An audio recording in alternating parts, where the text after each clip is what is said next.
What started off as an extreme challenge nearly ended up in a life-threatening situation. Here's our story of how things nearly went very bad. We started the long walk of 170 kilometers from Palestine Street in Belfast back to the Islamic Centre in Dublin, in aid of our brothers and sisters in Palestine. To say the least, it has been a long journey that pushed everyone to their limits and beyond. So here's how it went. All 14 of us took the train to Belfast and began our journey from Palestine Street all the way to Dublin. With energies high, full of positivity and excitement, we began our journey. However, the same energy was not met by some of the people of Belfast. This is where our problems began.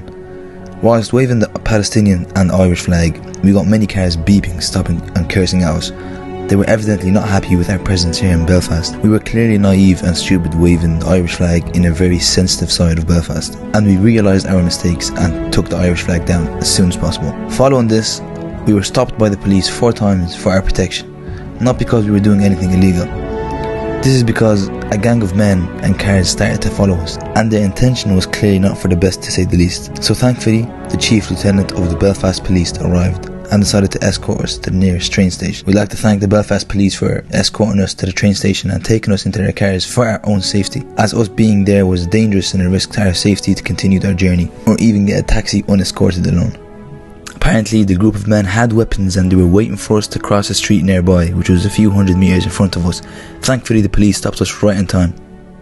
We do realise waving an Irish flag in a very sensitive place in Belfast was not the smartest idea. What I would like to point out here is that feeling while walking of constantly looking over your shoulders, being high alert, looking around for someone who could be a potential threat. The feeling that we felt is about 0.1% of what the Palestinians feel on a daily basis.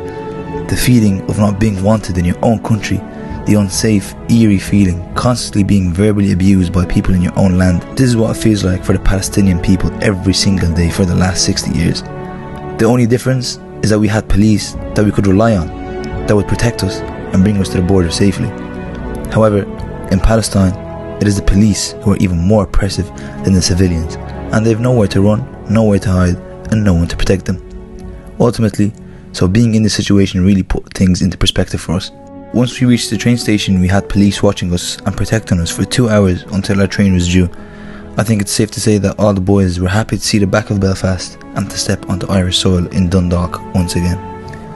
Once back on Irish soil, everyone's energy, positivity and excitement came back and was ready to put the negative experience behind us and continue on this journey for Palestine. The amount of positivity and support that we got immediately, from people donating to us, to cars beeping to us, to people praising us, and to people shouting "Free Palestine," the welcoming support that we got from the Irish people was truly unmatched. We continued our journey from Dundalk train station to Dundalk Mosque. We'd like to thank Dundalk Mosque for accommodating us and supporting us and for taking us in. We stayed there for the first night, and in the morning it was time to go again.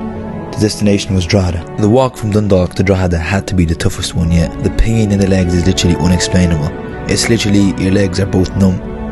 The only thing that was truly pushing us to keep going was the fact that the pain we were feeling and the hostile situation we experienced in Belfast and the unwelcoming feeling was only for a short period of time. For the Palestinians, it's everlasting. It never ends.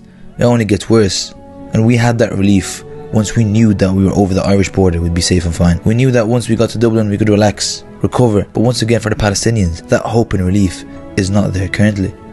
So once again, we would like to thank the Belfast Police and apologise for any inconvenience we caused, and thanks to the Garda for welcoming us back when we were back on Irish soil. The last thing I want to do is walk 100 miles for the fun of it. I'm not that bored. You may ask yourself the question, what got you to do 100 miles? What was going through your heads? And the answer is, this unique challenge was set to grab as much attention as possible for us, to get the opportunity to spread the awareness of what's happening in Palestine, and it was a great success. From all the back roads that we took on our way back to Dublin, we met some of the very down-to-earth and nice people that didn't really have a lot of information of what's happening in Palestine, and they spoke to us about what's happening and they got the information that they needed. There was cars that stopped to engage in conversations with us, which was really heartwarming. During the challenge, me, Ammar and Mo, we managed to get 5 hitchhikes in one day. Totally random people that we've never met allowed us to enter their vehicle, waving the Palestinian flags and dropping us a few meters down the road. Where else can you find this hospitality? The beeping of the cars that we got during our journey is impossible to count. I can still hear the beeping noises in my head right now. I'd like to thank everyone for showing us support during this challenge. This has to be the toughest one yet. A few of the boys decided to cycle down to Dublin to join us in this challenge, so shout out to them. They have their own stories to tell. In conclusion, Thank you all for showing us support. Let's not forget the main purpose of this challenge. We've nearly reached our target, so let's try our very best to push it as much as possible. Our brothers and sisters rely on us to do the bare minimum. We had our lives at risk at one point in this challenge, so throw whatever you can in. That'll be very much appreciated. Let's not forget our brothers and sisters all over the world, not just in Palestine. Just because the spotlight is in Palestine right now, it doesn't mean that we forget about what's happening in Syria, Yemen and many other countries. Wherever you look over the world, the Muslim blood is cheap, unfortunately. Let's not forget them in our prayers, and once again, try our very best to donate, and if you can't donate, the least you could do is share this around. Thank you one final time. God bless, and we'll see you all in the next challenge.